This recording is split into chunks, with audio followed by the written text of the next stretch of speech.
¿Dónde más iré, Dios? ¿Dónde más iré? Tienes palabras de vida eterna.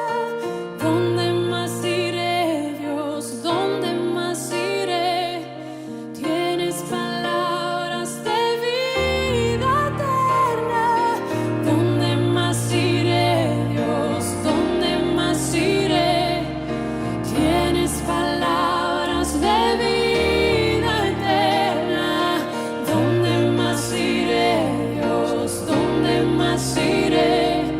Tienes palabras de vida eterna.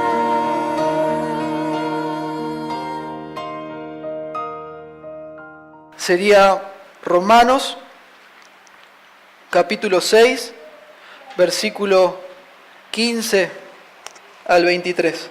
Y esto va a ser para continuar con la serie acerca de la santificación, exponiendo Romanos 6. Esperen que...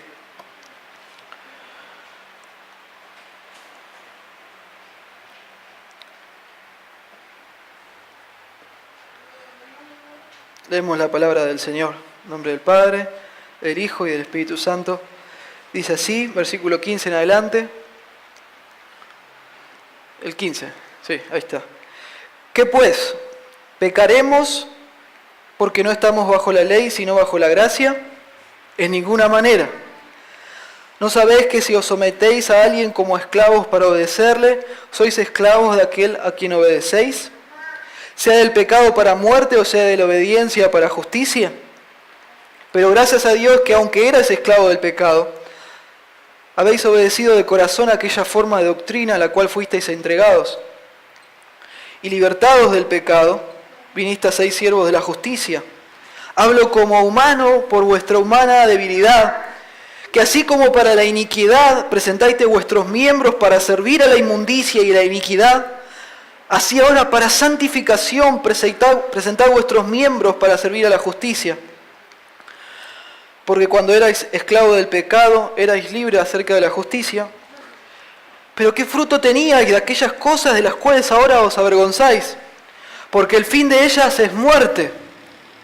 Mas ahora que habéis sido libertados del pecado y hechos siervos de Dios, tenéis por vuestro fruto la santificación y como fin la vida eterna. Porque la paga del pecado es muerte, mas la dádiva de Dios es vida eterna en Cristo Jesús, Señor nuestro. Vamos a orar una vez más.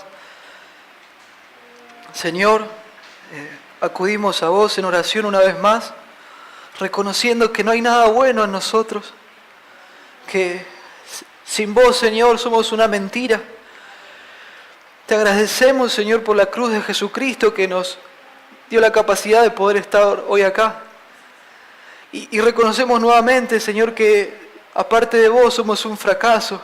Si no fuera por vos, Señor, nada tendría sentido. Por eso te pido que me auxilies en esta hora. Vos sabés lo que me cuesta exponer tu palabra, Señor, lo limitado que soy, pero todo lo que me falta a mí, vos, Señor, lo suplís. Por eso te ruego que vos estés hablando a nuestras vidas hoy, a nuestros corazones, que tu palabra nos confronte con nuestros pecados, nos muestre lo mal que estamos, pero que no nos deje ahí, sino que nos lleve a los pies de la cruz, donde está la sangre de tu Hijo, que nos limpia de todo pecado, Dios mío, que nos hace dignos de poder sentarnos a la mesa a comer con vos. Te pido que ayudes a que mis hermanos estén tranquilos, concentrados, y que tu palabra haga hoy, Señor, aquello para cual vos la destinaste. Te doy gracias por todo. Amén y amén. Bueno. Puse algunas preguntas, ¿sí? Para introducirnos no las tienen en el bosquejo, pero que nos van a ayudar a situarnos, que es lo que hoy vamos a ver. Y empecé por la primera, ¿no? Y puse, ¿quién es tu peor enemigo? ¿Quién es? ¿Cuál es el peor enemigo del ser humano? ¿Es Satanás? ¿Son las circunstancias? ¿Qué piensa? Por otro lado, ¿es realmente el hombre sin Dios un ser libre? Hay personas que no siguen a Cristo, no tienen a Dios, no le buscan. ¿Son libres en realidad? También, ¿se puede servir a dos señores? ¿Se puede servir a Dios y al pecado? ¿Se puede decir que uno es un genuino creyente y seguir viviendo como antes vivía, pero ahora también sirvo a Dios? ¿Se puede elegir no servir a ningún señor? Además, el Evangelio de la gracia de Jesucristo da licencias para pecar, da licencias para practicar el pecado. Ya estuvimos viendo un poco que no, pero ¿y para el pecado ocasional? ¿Da licencias para eso? ¿Para pecar de vez en cuando? ¿Da grandes licencias y pequeñas? Estas preguntas van a tratar de ser contestadas, o serán contestadas humildemente en este sermón, ¿sí? Y para comenzar a introducirnos en el tema de esta nueva serie de sermones que se llama Liberados del Pecado, vamos a ver una descripción del peor enemigo y el peor problema del ser humano. El más terrible problema que vos y que yo tenemos y que los que están afuera tienen. Y voy a tratar de leer y ser fiel a lo que escribí, porque si no, nos vamos a demorar bastante. El peor problema del ser humano, ¿cuál es? El pecado. El pecado es el poder más devastador, debilitante y degenerativo que ha entrado jamás a la raza humana. El pecado es rebelde, ignora y hasta pisotea la palabra de Dios. Alguien ha dicho que si al pecado le fuera posible, destruiría al mismo Dios y a su justicia. El pecado es ingrato, se niega a reconocer a Dios como la fuente de toda buena dádiva.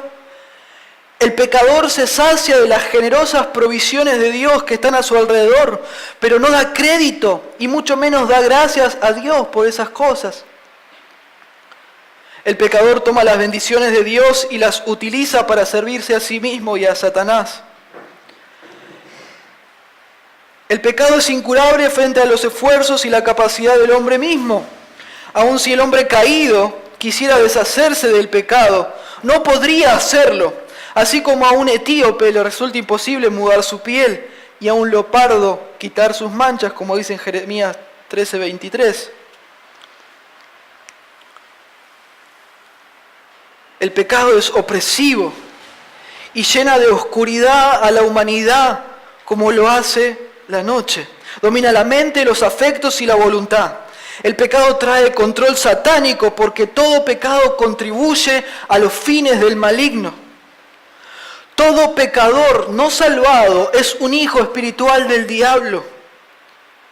Y aunque el pecado promete satisfacción, en lugar de ello trae miseria, frustración y desesperanza. Lo peor de todo es que el pecado condena el alma no salvada al infierno eterno. Impresionante.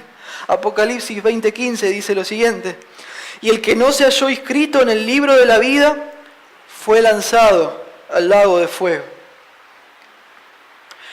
Excepto Jesucristo, todo ser humano, cada uno de nosotros ha nacido bajo la condenación terrorífica y el poder tiránico del pecado. Todos y cada uno excepto el Señor Jesucristo. El pecado controla todos los pensamientos del ser humano, sus palabras, acciones, su total existencia. El ser humano demuestra esto todos los días entregándose voluntariamente al pecado y rechazando la luz de Dios. A veces las personas quieren escapar de las consecuencias desagradables y destructivas de sus pecados, pero no quieren dejar de tomar el pecado como toman agua. Solo quieren evitar las consecuencias, pero no quieren abandonar sus pecados, como la ilustración del pirata que se cae ese tesoro de su barco y él se tira y se aferra al tesoro y los compañeros, los amigos le dicen: déjalo, te está matando, y lo termina ahogando porque él amaba tanto este tesoro y lo hundió hasta las profundidades. Así los hombres se aferran a sus pecados que los van a llevar a la muerte, que los llevan a la muerte espiritual y a la eterna. Cuenta la historia que los esclavos negros, durante la guerra civil de los Estados Unidos, peleaban junto a sus amos en contra de aquellos quienes venían a libertarlos. De forma similar, los pecadores se oponen y rechazan a aquel que se ofrece a salvarlos, que es Dios. Luchan en contra de él. El pecado es la realidad terrible, enceguecedora, devastadora de vidas y condenadora de almas que reside y crece en todo corazón humano sin Cristo como un cáncer terminal e incurable. Años atrás, el doctor Watrin escribió grandes palabras acerca del pecado y su esclavitud que nos ayudan a tener más claridad. El doctor Watrin escribió esto, miren, no lo tienen escrito ahí, dice: el pecado es una deuda, una carga, un ladrón, una enfermedad, una lepra, una plaga, un veneno, una serpiente, un aguijón. Todo lo que el hombre odia es el pecado. Una carga de maldiciones y calamidades detrás de las cuales se encuentran presiones intolerables, aplastantes. La creación entera, toda la creación entera gime a una y está sujeta a vanidad por el pecado. ¿Quién es el que prepara una tumba para el hombre? El pecado. ¿Quién es esa seductora pintada que roba su virtud? ¿Quién es el homicida que destruye su vida? Dice Watrin. ¿Quién es la hechicera que primero engaña y después condena su alma? El pecado. ¿Quién con un aliento frío congela los retoños hermosos de la juventud?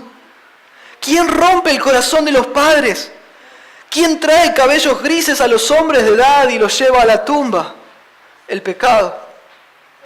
¿Quién cambia a los niños gentiles y los convierte en áspides? A las madres tiernas en monstruos y a sus padres en hombres peores que Herodes, los homicidas de su propia inocencia, el pecado. ¿Quién arroja la manzana de la discordia en los corazones de las casas? ¿Quién enciende la antorcha de la guerra y la lleva cruzando por tierras que tiemblan? ¿Quién mediante división en la iglesia rasga la túnica sin costura de Cristo?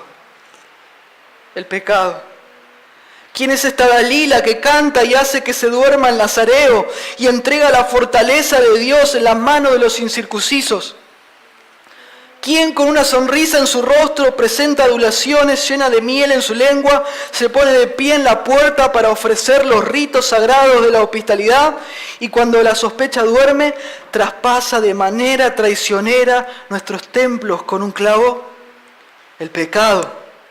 ¿Qué sirena hermosa es esta que está sentada en la roca junto a un estanque mortal? Y sonríe para engañar, canta para mentir, besa con traición y se aferra con sus brazos a nuestro cuello para hundirnos en la perdición, el pecado. ¿Quién convierte el corazón más gentil y suave en piedra? ¿Quién quita la razón de su trono elevado y lleva a los pecadores a que enloquezcan como cerdos gadarenos y se apresuren a arrojarse por el precipicio en un lago de fuego? El pecado. Fin de la cita. Entonces, hermanos, viendo lo que es el pecado, el regalo más glorioso que pudo haber hecho nuestro Señor Jesucristo y lo más hermoso por lo cual Dios nos podría haber dado, la obra más grandiosa que podría haber hecho, ¿cuál fue? Habernos liberado del pecado. Y eso fue solamente gracias a la sangre preciosa de su Hijo Jesucristo. Cristo no vino a que tus problemas se solucionen, a que tus enfermedades se curen, a que tus problemas económicos se arreglen, a que las cosas en tu casa vayan mejor. No. Él vino a liberarnos del pecado y derramó toda su sangre para hacerlo. Y sobre esto va a tratar este sermón, y sobre esto tratará esta serie justamente, titulada Liberados del Pecado. Y haciendo un poco recordando lo que vimos en los sermones anteriores, vimos que en los versículos 1 al 14 de Romanos 6, la primera parte, se hizo énfasis en que morimos al pecado gracias a que fuimos unidos a Cristo. ¿Está bien? El cristiano fue unido a Cristo. entonces la condenación del pecado desapareció. Y gracias a que esa condenación desapareció para el cristiano, ya no está el ceño fruncido de Dios, sino que hay una sonrisa. Ya Dios no nos va a enviar al infierno, sino que nos recibe. Ya no somos sus enemigos, sino que ahora somos de su familia. Solo gracias a estar unidos a Cristo, no a nuestras obras. En virtud de esa unión a Cristo, murió la condenación, desapareció la condenación, y gracias a que desapareció la condenación, el poder dominador del pecado sobre la vida del cristiano fue quebrantado para siempre. El poder dominador del pecado sobre la vida del Hijo de Dios es quebrantado, ya no tiene lugar. Esto es gracias a nuestra unión con Cristo. Ahora bien, en esta segunda sección de Romanos 6, veremos que esa gracia que nos liberó del pecado, que hizo que el pecado muriera para nosotros, nos ha impulsado a ofrecernos a Dios como sus esclavos. La misma gracia que quebrantó el poder del pecado que nos dominaba, ahora nos impulsa a que cada uno de nosotros, cada uno de los cristianos, se ofreció en un momento de su vida a Dios como esclavo. Así ha sucedido. La primera sección hace más énfasis sobre lo que Dios hizo, es decir, Él nos unió a Cristo, mientras que esta segunda sección hace más énfasis en lo que nosotros hicimos gracias a que Dios nos liberó del pecado. Nos entregamos a Dios de todo corazón y con todo deleite para servirle como sus esclavos para siempre. Esto es lo que en teología se conoce como conversión. Nos convertimos a Dios, nos entregamos a Él. Ahora el pecador salvado puede elegir no pecar y someter su voluntad a Dios y vivir en justicia. Ahora, cristiano, tenés la capacidad que antes no tenías. Ahora podés decirle no al pecado. Antes no podías hacer otra cosa que tomarlo como agua, pero ahora siendo cristiano, teniendo a Dios viviendo dentro tuyo, puedes elegir pecar o no pecar. Y cada vez que el cristiano peca, peca porque quiere. ¿Sí? Entonces ahora los creyentes tenemos el deber, tenemos que vivir en sujeción total a Cristo y su justicia y no retroceder y caer en nuestros pecados pasados. Porque es posible, porque es posible. Incluso siendo salvos, estando unidos a Cristo, podemos caer en nuestros pecados pasados. Y Dios nos insta a que no sea así. Estos pecados pasados ya no tienen derecho sobre nosotros, pero de todas formas están dispuestos a dominar nuestras vidas si le damos lugar. Tus pecados pasados fueron pagados en la cruz de Cristo, no tienen derecho sobre vos, no pueden dominarte, pero si vos le das el lugar, van a querer hacerlo de la misma manera. Ya vimos que van a intentar hacerlo de la misma manera, pero jamás el cristiano va a poder estar bajo su dominio como antes de la salvación. ¿Sí? Esto a modo introductorio, todo lo que he dicho. Y el bosquejo que podemos tener acerca de este texto, o lo que este texto nos plantea, es el siguiente. En el versículo 15 de Romanos 6 tenemos la pregunta del antagonista. O sea, ¿qué es un antagonista? Alguien que da la contra. Entonces él pregunta, ¿qué pues? ¿Pecaremos porque no estamos bajo la ley sino la gracia? En el mismo versículo tenemos la respuesta, en ninguna manera. En el 16 tenemos la base de esta teología. ¿No sabéis que si os sometéis a alguien como esclavos para obedecerle, sois esclavos de aquel a quien obedecéis, sea del pecado para muerte o sea de la obediencia para justicia? Y luego en adelante, que serán los sermones que vienen, tenemos el argumento todo explicado. ¿Ok? Entonces, podemos preguntar, ¿el Evangelio de la gracia de Jesucristo da licencia para pecar? A lo que respondemos, claro que no. La gracia, en lugar de dar licencia para el pecado, destruye al pecado y nos libera de él en todo aspecto. Nos libera de su condenación, de su poder dominador, y finalmente cuando Cristo nos venga a buscar y nuestros cuerpos sean glorificados, nos va a liberar de su misma presencia. Entonces la gracia no fomenta el pecado, no da licencia para hacerlo, sino que lo destruye por completo. La misma gracia que nos liberó de la esclavitud del pecado nos ha impulsado para entregarnos a Dios como sus esclavos y servirlo a Él y a su justicia. ¿Está bien? Y para ir desarrollando este sermón hay dos puntos principales y después tenemos aplicaciones personales. El punto número 1 que le puse otra vez, haciendo memoria lo que habíamos visto hace un año atrás más o menos. Otra vez, ni se les ocurra. Y el punto número 2 que habla de no se puede servir a dos señores y al final vamos a tener aplicaciones personales. Comencemos con el versículo 15. Dice, ¿qué pues? ¿Pecaremos porque no estamos bajo la ley, sino bajo la gracia? En ninguna manera. ¿Se acuerdan?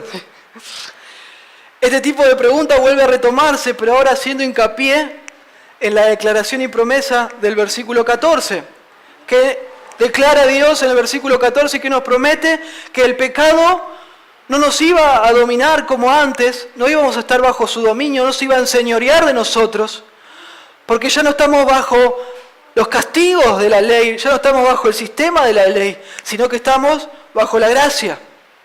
Y acá hay una realidad, versículo 15. Los legalistas odian el evangelio de la gracia. Lo odian. Ellos odian la gracia. La gracia de Dios a los legalistas, las personas que son legalistas, incluso están dentro de las iglesias. La gracia de Dios les parece algo malo, algo inconsistente. Los legalistas rechazan toda idea de que el favor de Dios, que el amor de Dios, que la aceptación de Dios venga de forma gratuita. Ellos rechazan eso, ellos rechazan que sea gratuito. Ellos no pueden creer que no sea mediante los méritos morales, religiosos o esfuerzos personales. Y en los días de Pablo, más o menos hace 2000 años, sus principales enemigos y los enemigos de la gracia eran los judíos, que lo acusaban dentro del círculo de la iglesia, personas dentro de la iglesia y fuera de la iglesia del Señor. Para un judío de aquel día, y no solamente para los de aquel día, sino para los del día de hoy, los practicantes, el hecho de ganar la salvación o el favor de Dios o su aceptación de forma gratuita les parece una locura.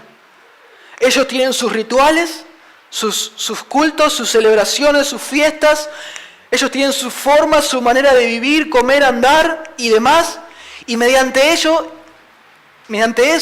ellos creen que ganan su salvación, que ganan la aceptación de Dios.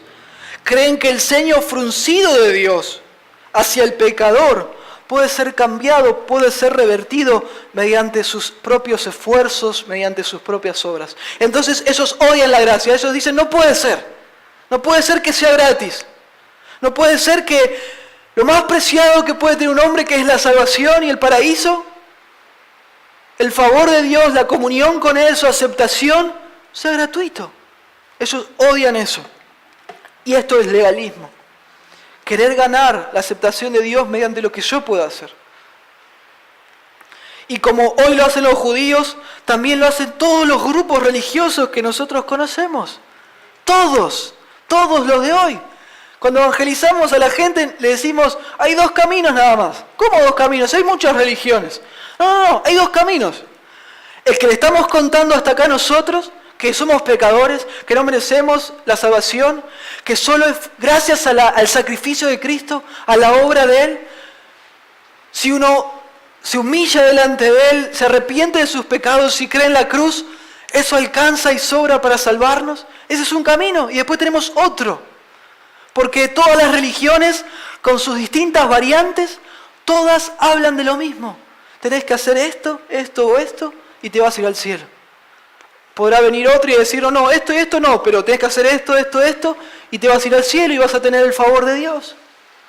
Entonces, todas con su variante, más o menos, hablan de lo mismo.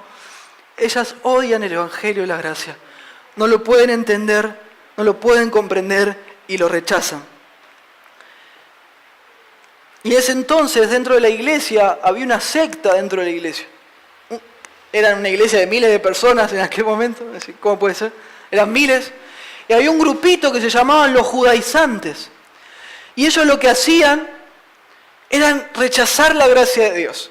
Ellos predicaban y enseñaban mismo dentro de las iglesias y las demás iglesias y decían, miren, estos que están diciendo los apóstoles, los cristianos, bueno, nosotros estamos con ellos, pero no están así. Hay que creer en el Señor Jesucristo para ser salvo, pero eso no alcanza. Hay que hacer todos los rituales que nosotros los judíos hacemos. Hay que respetar las comidas, hay que respetar los días, incluso sus costumbres, como la circuncisión. Impresionante lo que hacían. Iban detrás a cada lugar nuevo donde iban a predicar el Evangelio, ellos iban atrás y enseñaban mal. Y eso le pasó a Pablo en Galacia. Él predica en Galacia el Evangelio de la gracia y ni bien él se va, llegan un montón de estos judaizantes y le empiezan a decir a los gálatas, no, lo que Pablo les dijo está mal, no es así. Para alcanzar la salvación ustedes tienen que creer en Jesús, te tienen que arrepentir, pero tienen que cumplir todos nuestros ritos. Enemigos de la gracia, porque ellos la odian. Pero Pablo les escribe una carta mucho tiempo después de que se entera lo que pasó y les escribe Gálatas 1:6. Dice, estoy maravillado de que tan pronto os hayáis alejado del que os llamó por la gracia de Cristo, ahí en la pantalla, para seguir un evangelio diferente. Estoy sorprendido, dice. Y después le dice, no es que haya otro evangelio, sino que hay algunos que os perturban y quieren pervertir el evangelio de Cristo. Pero presten atención, le dice Pablo, si aún nosotros o un ángel del cielo os anunciare otro evangelio diferente de lo que os hemos anunciado, sea anatema. ¿Qué quiere decir anatema? Cortado del pueblo de Dios, cortado plenamente del favor y la misericordia de Dios. Entonces Pablo está diciendo, miren, si alguien viene y les predica algo diferente de lo que nosotros ya le predicamos, que el evangelio es gratuito, la salvación es gratuita, que Dios otorga al pecador arrepentido, al corazón humillado, sin obras. Si alguien predica algo diferente, no me importa quién sea. No me importa que sea uno de los apóstoles, no me importa que sea Pedro o Juan, no me importa ni que sea yo mismo. Tampoco importa que si baja un ángel del cielo y le dice algo distinto, no le den bolilla, sea anatema. Sea anatema. Entonces estos judíos de aquel entonces acusaban a Pablo, y no solo a Pablo, sino al cristianismo entero y al Señor Jesucristo, de predicar una doctrina, de enseñar una doctrina que iba a resultar en una vida de pecado. Ellos dicen, si ustedes predican la gracia, la gente no va a tener ninguna restricción moral. Ustedes están diciendo cualquier cosa. Si ustedes dicen que la salvación no es por obras, es solo por gracia, la gente va a vivir como quiere. No van a tener restricción morales. Ustedes están induciendo a la gente a que pequen. Veamos Romanos 3:8. Miren lo que dice Pablo. ¿Y por qué no decir? ¿Qué dice ahí? Como se nos calumnia. O sea, están diciendo mentiras de nosotros. Y como algunos cuya condenación es justa, afirman que nosotros decimos, hagamos males para que vengan bienes. Pablo dice, esta gente está mintiendo, nosotros no enseñamos que tenemos que pecar todo lo que queremos y total no pasa nada porque Cristo lo pagó todo y como no es por obra, si es por gracia, podemos vivir en pecado. No, esa acusación contra mí, dice Pablo, es falsa. ¿Qué pues? ¿Pecaremos en el pecado? ¿Pecaremos porque no estamos bajo la ley, sino bajo la gracia? ¿Y cuál es la respuesta que da en el versículo 15 de Romanos? ¿Qué le responde? Me genoito. En ninguna manera es lo que quiere decir. No se les puede ocurrir eso. El Evangelio de la gracia de Cristo no fomenta el pecado, no da licencia para pecar. El solo hecho de mencionarlo me da náuseas. Es absurdo, es ilógico. En absoluto, jamás, no y 1000 veces no. Es más, si alguien les pregunta eso, insiste en esa idea, solo está demostrando que no es salvo, que no conoce a Dios. Sus pecados aún no fueron perdonados ni lavados por la sangre preciosa de Cristo, porque todavía no ha comprendido ni asimilado el Evangelio. Dios nos salva cuando vos te arrepentís de tus pecados, ves tu condición, ves que mereces el infierno y venís a Cristo en humildad y arrepentimiento. Él te perdona todos los pecados, todos de una forma gratuita. Y no solamente eso, sino que te pone la ropa de Jesús. Y de ahora en adelante te ve a vos como si viera a Jesús, perfecto, sin pecado. Para atrás y tampoco para adelante. Te ve blanco para siempre. Y no solamente hace eso, que te perdona todos los pecados. Te saca el corazón que tenés. O ese corazón que teníamos antes de conocer a Cristo. Que odiaba a Dios. Y no solamente a veces lo odiaba, sino lo ignoraba. Porque lo contrario del amor no es simplemente el odio, sino es la indiferencia. Entonces Dios saca ese corazón y te da un nuevo corazón que ahora ama a Dios y se deleita en Él. Y procura santificarse. Y tiene temor de pecar, no porque Dios lo va a mandar al infierno, porque eso no va a pasar. Tiene temor de pecar para no ofender a aquel a quien ama, que es Jesucristo. El cristiano no vive así, entonces estas acusaciones eran mentira. Miren lo que dice 1 Juan 3:9. Todo aquel que es nacido de Dios, todo aquel que nació de nuevo, ¿qué pasa? No practica el pecado como hace la gente del mundo. ¿Por qué? Porque la simiente de Dios permanece en él y Dios, o sea, la simiente de él no puede pecar porque es nacido de Dios. No puede vivir continuamente en pecado. Entonces, estas acusaciones eran falsas. El pastor John MacArthur dice al respecto: una vida, escuchen bien, una vida que no da evidencia de transformación moral y espiritual, no está dando evidencia alguna de salvación. Una vida que no ha cambiado, no importa que diga que es cristiano, que va a la iglesia todos los domingos, si esa vida no cambió moralmente y espiritualmente, no está dando evidencias de que ahora tiene un nuevo padre que es Dios. Su padre sigue siendo Satanás, el diablo. El Evangelio de la gracia de Jesucristo no da licencia para practicar el pecado, ni tampoco para cometerlo ocasionalmente. No te da licencia para eso, aunque a veces los cristianos pecamos, pero no te da licencia para eso. Sino todo lo contrario. Rompe la condenación del pecado, quebranta su poder dominador, desalentándolo, y cuando Cristo nos venga a buscar, como ya dije, lo va a borrar de la existencia. Amén. La gracia de Dios no es libertinaje. Como la libertad tampoco es libertinaje. La gracia de Dios es gratis, no es barata. La gracia nos libera del poder la gracia que nos libera del poder condenatorio del pecado y de la ley de Dios es la misma gracia que nos capacita para cumplir la ley de Dios. Hoy escuchamos gente: hoy estoy bajo la gracia, puedo hacer lo que quiero. No, la gracia te libera de los castigos de la ley y a la vez te capacita para cumplirla.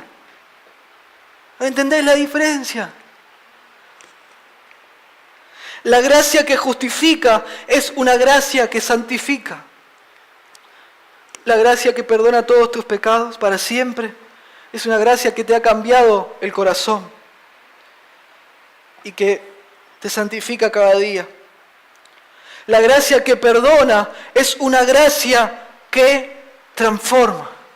¿Amén? Miren lo que dice Filipenses 2:13 en la pantalla. Porque Dios es el que en vosotros produce así el querer como el hacer por su buena voluntad. Dios está energizando interiormente al cristiano, provocando interiormente a su vez el deseo de vivir conforme a la nueva vida dada por Dios en Cristo Jesús. Esto es lo que hace la gracia. Te energiza y provoca en tu interior el deseo de vivir para el Señor. Para culminar esta parte, vamos a hacerlo en palabras del Dr. Martin Lloyd-Jones, que dijo: la vida cristiana comienza con gracia, debe continuar con gracia, debe terminar con gracia. Gracia, maravillosa gracia.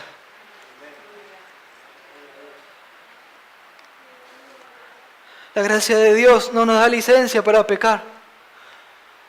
No podés servir a dos señores. No podés. Y este es nuestro siguiente punto. Romanos 6:16. Dice: ¿no sabéis que si os sometéis a alguien como esclavos para obedecerle, sois esclavos de aquel a quien obedecéis? Sea del pecado para muerte, o sea de la obediencia para justicia. Y aquí tenemos el axioma, o lo que yo dije al principio, la base. ¿Sí? ¿Qué es un axioma? Una palabra media extraña. Un axioma es una verdad que no necesita ser demostrada porque es tan obvia que no necesita demostración. Entonces Pablo, para continuar con su argumento, él dice una obviedad. Si alguno de ustedes es esclavo de alguien, es esclavo de esa persona y no es de la otra. Y si alguno de ustedes se ha ofrecido como esclavos, saben que es para obedecerle. Está diciendo una verdad que no necesita explicación. Pero también este texto, y te pido que prestes atención, nos habla de que aunque la mente natural del hombre caído, rebelde y hambrienta de libertad, se retuerce contra la verdad de Dios, es cierto que el pecador no es libre como se cree. El pecador está hambriento de libertad. Él cree que es libre, él dice: yo soy libre, yo manejo mi vida, yo controlo mi vida, pero él no es libre. Y si ese es tu pensamiento el día de hoy, sabé que vos no sos libre, vos no controlás tu vida. Dios dice que no es así. ¿El ser humano pertenece a Dios o pertenece al pecado? Y tiene por padre el diablo. ¿Su amo es Dios o su amo es el pecado? ¿Su Señor es Jesús o su Señor es el pecado? No hay otra alternativa. El pecador no arrepentido no es el dueño de su propia vida, sino que el dueño de la vida del pecador es el pecado. Por más que el que controla, que él toma las decisiones, el que está controlando y tomando las decisiones por él es el pecado. Y el pecador que fue salvado por Dios tampoco es libre para hacer lo que él quiere, tampoco es dueño de su propia vida, sino que el dueño del pecador arrepentido y salvado, ¿quién es? Dios y su justicia. Entonces no se puede servir a dos señores, ni tampoco permanecer en la neutralidad sin servir a ninguno. ¿Está bien? Esto es lo que el texto nos está diciendo. Miren lo que dice Juan 8:34. Jesús les respondió: de cierto os digo, que todo aquel que hace pecado, ¿qué pasa? Esclavo es del pecado. Entonces, ¿el esclavo qué es? Su amo. Miren lo que dice Mateo 6:24. Ninguno puede servir a dos señores, porque o aborrecerá al uno y amará al otro, o estimará al uno y menospreciará al otro. En este contexto habla de las riquezas, pero está respaldando el axioma que dijimos. Ninguno puede servir a dos señores. Le va a ser más fiel a uno que al otro. Va a menospreciar más a uno y va a amar más a otro. Mira lo que dice Mateo 12:30. El que no es conmigo, contra mí es. Y el que conmigo no recoge, desparrama. Terriblemente. Y la palabra griega, hermanos, que se usa en este versículo que leímos en Romanos 16, la palabra griega que se utiliza para esclavo, es la que se usaba en aquel entonces para referirse al esclavo de menor categoría en la casa. Este esclavo, que era de tan baja categoría, era el más bajo de todo, No podía opinar ni negociar, solo podía obedecer. Así es con el pecado o con Dios. Así se describe aquel que se somete, sea al pecado o a Dios. Y aunque no creas que es cierto, así es como sucede. Es la palabra que está usando el texto y lo que Dios nos está hablando. Este esclavo solo puede escuchar y obedecer, no puede negociar, no puede opinar. O le obedece y se somete al pecado, o le obedece y se somete a Dios. El término obedecer u obediencia aparece 4 veces en solo 2 versículos. En este versículo 16, ¿cuántas veces aparece? 16. Tenemos 3 ahí, ¿no? Para obedecerle, obedecéis, obediencia. Y en el versículo 17 lo tenemos una vez más. Habéis obedecido. Y esto está por algo, es algo tan radical, tan determinante, hermanos. La obediencia en nuestra vida habla de a quién pertenecemos realmente. Nuestro estilo de vida, nuestra conducta habla más fuerte que 1.000.000 de palabras. La palabra griega también que se usa aquí para el término obedecer da un entender de un sometimiento, un acatamiento, un prestar atención y luego hacer como escuché que se me dijo, sin cuestionar nada. Y la obediencia a Dios demuestra si le pertenecemos a Él o no. Ya que a Dios no le interesa tanto nuestros sacrificios o las cosas que podamos hacer. Hay gente que viene a la iglesia y cree que le hace un favor a Dios. No, Dios es autosuficiente. Él no necesita que vos le sirvas para Él seguir existiendo. Entonces Dios no se complace tanto en los sacrificios que podemos hacer por Él, sino en que le obedezcamos. Dios demanda de vos obediencia. Y la obediencia en tu vida va a demostrar si le perteneces a Dios o si todavía le perteneces al pecado y a Satanás. 1 Samuel 15:22 dice, y Samuel dijo, ¿se complace Jehová tanto los holocaustos y víctimas como en que se obedezca a las palabras de Jehová? Ciertamente el obedecer es mejor que los sacrificios y el prestar atención que la grosura de los carneros. Amén al Señor por su palabra.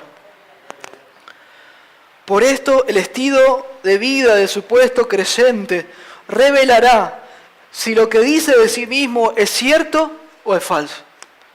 Matthew Henry escribió y dijo algo como esto: si queremos saber a cuál de esas 2 familias pertenecemos, a la familia del enemigo y el pecado, o a la familia de Dios, debemos indagar a cuál de estos 2 amos rendimos nuestra obediencia.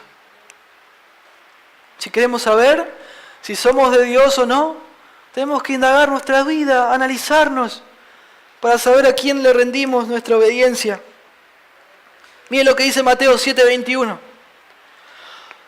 No todo aquel que me dice, Señor, Señor, entrará en el reino de los cielos, sino el que hace la voluntad del Padre que está en los cielos. Personas que decían conocer a Jesús, personas que decían ser cristianas, pero no obedecían al Señor. Un predicador dijo una vez, y lo cito, algunos me dicen que Dios los salvó y siguen viviendo igual que antes. Yo me pregunto, ¿Dios los salvó de qué? Otros vienen y me dicen, tengo una nueva relación con Dios. A los que yo les repregunto, ¿tenés una nueva relación con el pecado? Porque si no tenés una nueva relación con el pecado, no tenés una nueva relación con Dios. Hermanos, el cristiano ha sido liberado del pecado y en un acto de conversión se ha vuelto de todo corazón y se ha entregado a Dios para servirle. Eso fue lo que pasó, hermanos. Si estás en Cristo, si sos de Él, en tu alma, en tu interior, es el momento de la salvación. te entregaste a Él como un esclavo para servirle. Y estos términos nos pueden parecer extraños porque pensamos en la esclavitud como algo negativo, como que los esclavos de aquellos tiempos, ¿no? O la esclavitud es en contra de la propia voluntad. ¿Está bien? Entonces nos parece como que ellos se entregaron. Siempre vemos las películas y vemos que hay guerras y toman prisioneros y los hacen sus esclavos. Pero en la antigüedad había otra forma de esclavitud, ¿sí? Había otra situación. Había personas que antes de morirse de hambre o antes de matar a su familia de hambre, iban y se ofrecían como esclavos a amos. Y estos amos les ofrecían una comida, un techo y a veces hasta un salario. Entonces esto es lo que estaba Pablo hablando y estuve buscando en la Biblia y al menos encontré 2 ocasiones que habla de esto. Una de ellas es cuando el pueblo de Egipto estaba muriendo de hambre y ellos van y se ofrecen a Faraón como sus esclavos. ¿Se acuerdan? Y hay otra ocasión, al menos que encontré, que es la que vamos a leer, dentro del pueblo judío, dentro del pueblo de Israel, Éxodo 21:5.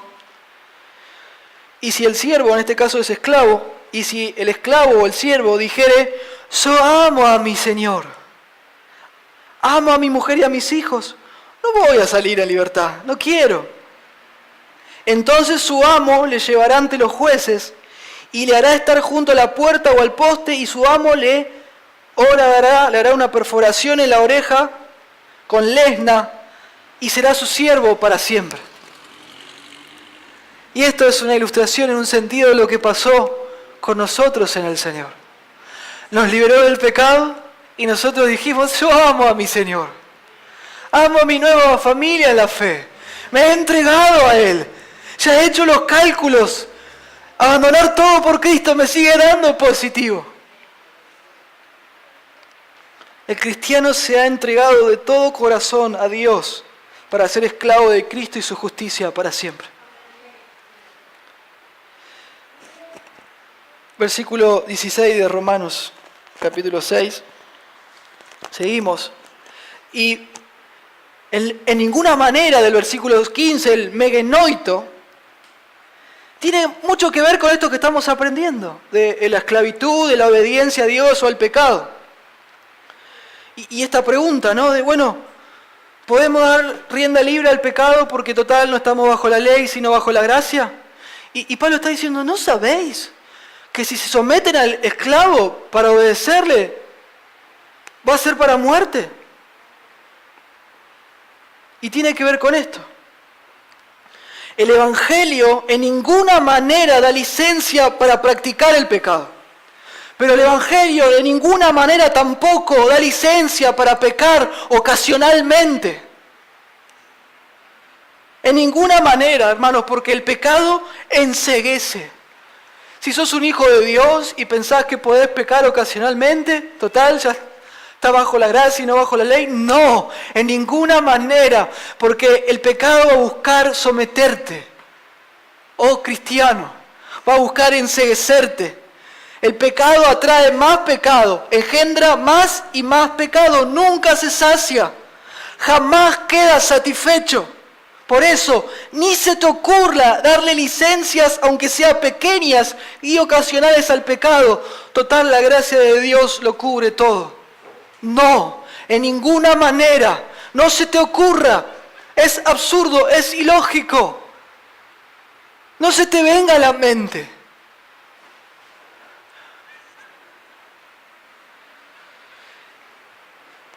El pecado tiende siempre a esclavizar al que peca. En la primera mentira quizás estés horrorizado. La segunda vez solamente algo agitado. La tercera vez la mentira parece mucho más natural y más fácil de decir. Eso es lo que hace el pecado. Lo mismo pasa con los otros pecados. Al fin la persona vive en pecado porque ha sido esclavizada por él. El resultado de este proceso es la muerte. Entonces, hermano, hermana, decile no al pecado desde la primera vez, cuando viene a tocar tu puerta. Y si ya estás metido hasta el cuello y hoy Dios te está hablando, Decile que no desde acá en adelante. Si Dios te está hablando hoy es porque aún no es tarde. Podés decirle no en Cristo Jesús.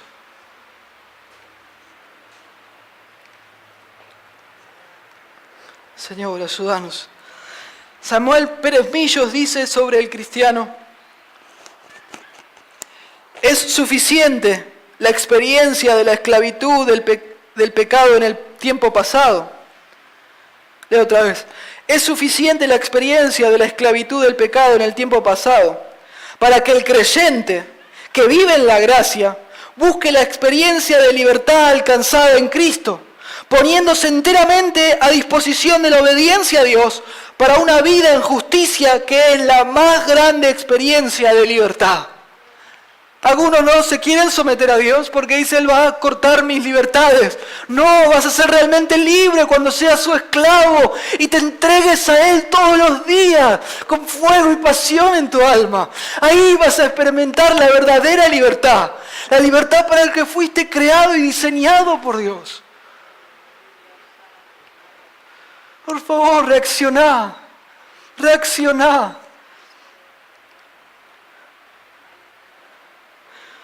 Podemos vivir una vida en justicia que es la más grande experiencia de libertad. El texto también nos dice que si nos sometemos como esclavos del pecado va a ser ¿para qué cosa? Para muerte. Y la Biblia habla de 3 tipos de muerte. Enseña acerca de 3 tipos de muerte. La primera de ellas le puse la muerte espiritual. Busquemos Romanos 3:23. Dice que todos los seres humanos pecamos y todos estamos destituidos de la gloria de Dios. Todos estamos separados de Él. Todos estamos desconectados de Dios. No tenemos comunión con Él. No le amamos, no nos deleitamos en Él, no le servimos. ¿Por qué? Porque el pecado nos separó de Él. Isaías 59:2 da más luz al respecto.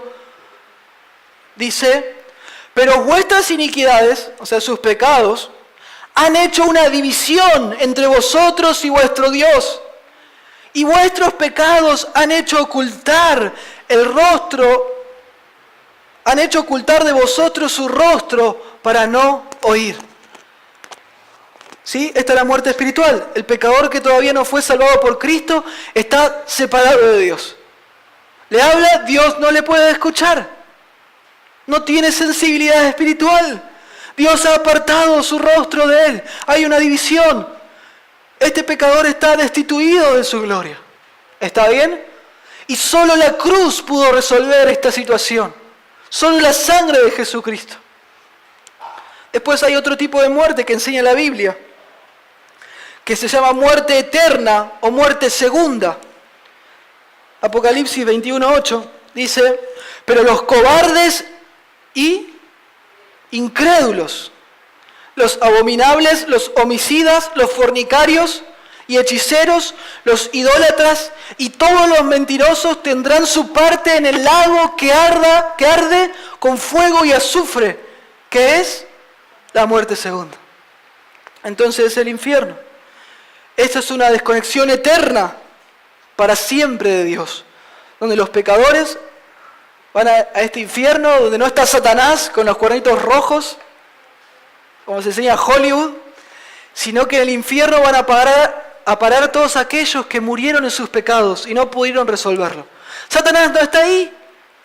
El que da los castigos no es Satanás, sino que es Dios.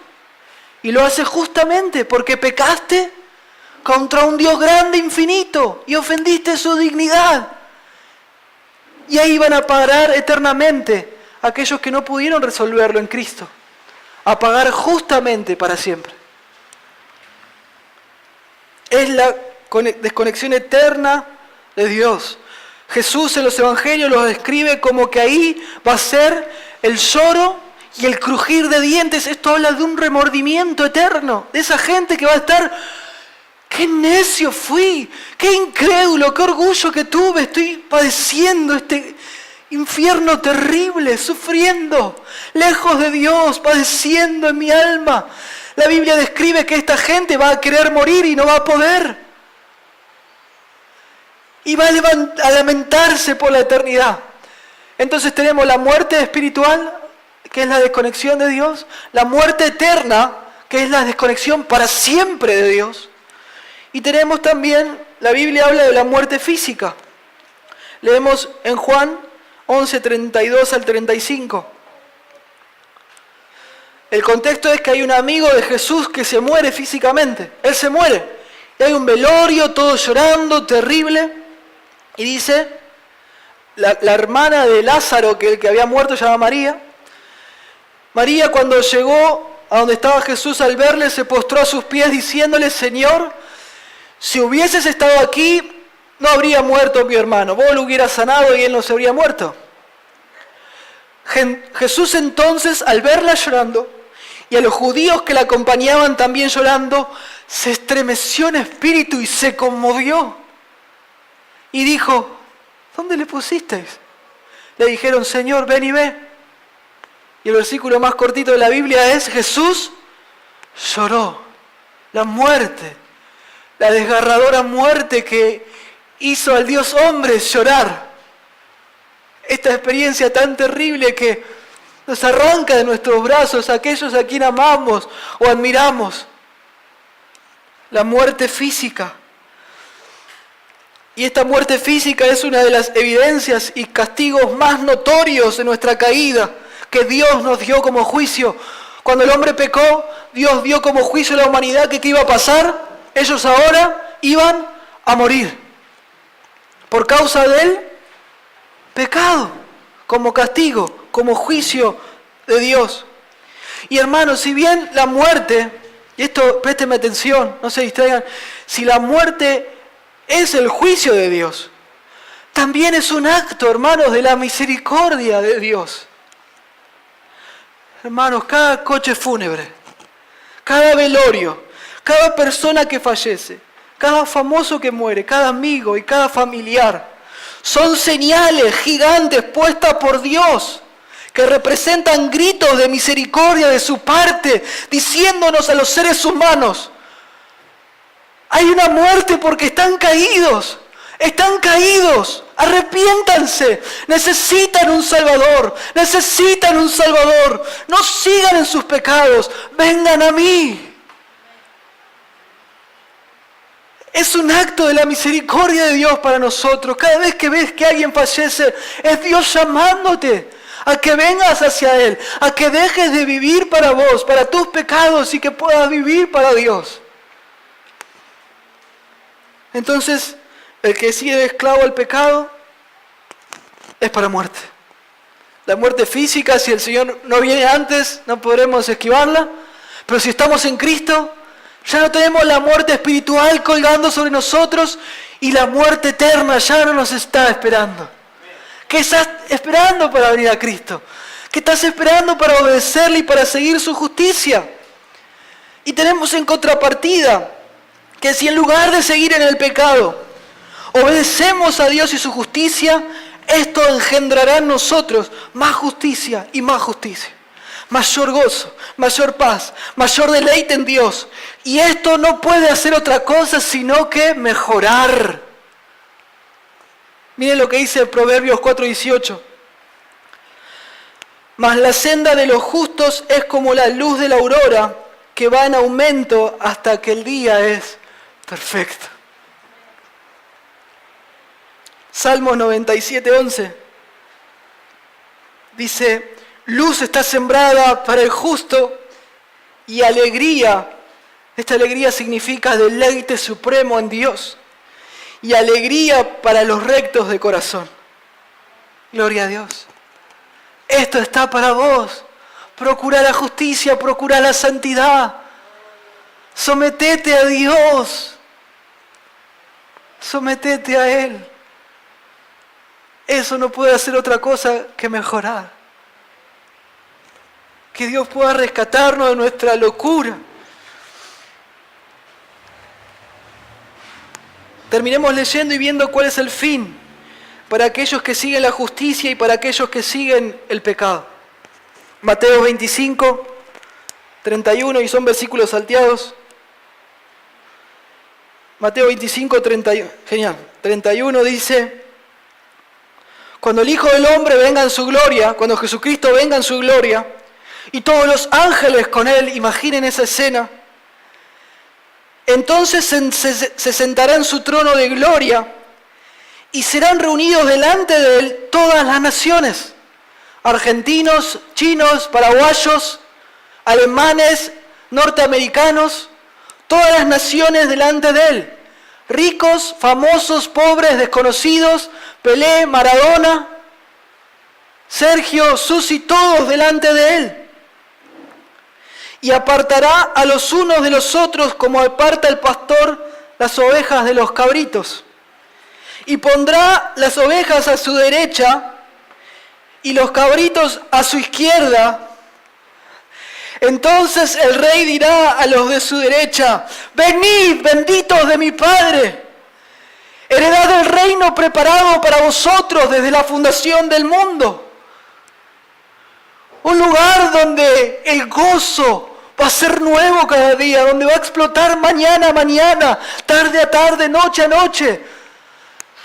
Donde la felicidad absoluta va a ser superada por una felicidad absoluta cada día mayor. Donde vas a participar de las bodas del Cordero, donde va a dar lugar al gozo, mayor al gozo.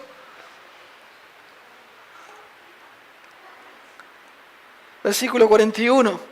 Pero entonces dirá también a los de la izquierda: apartados de mí, malditos, al fuego eterno preparado para el diablo y sus ángeles.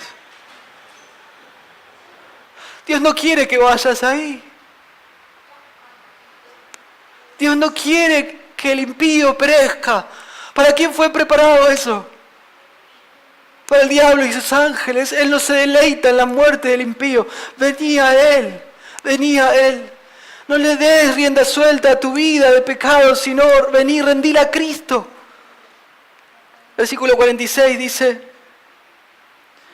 e irán estos, o sea, los de la izquierda, al castigo eterno, y los justos a la vida eterna. Y terminamos con aplicaciones personales.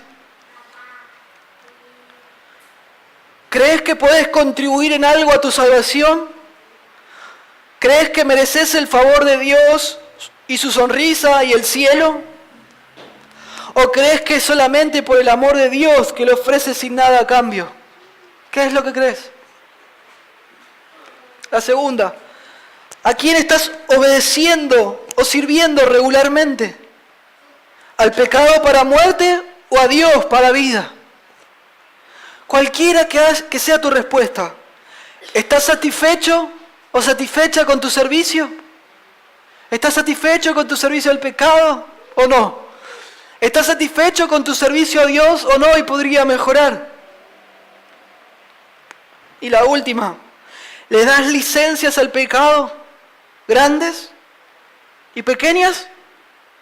Si no matas a tu pecado, en Cristo tu pecado te va a matar a vos. No te confíes, sé humilde y procura diligentemente la santidad en Cristo Jesús. Y terminamos con este versículo. Jesús le respondió: de cierto, Juan 8:34 y 36. Jesús le respondió: de cierto os digo que todo aquel que hace pecado, esclavo es del pecado.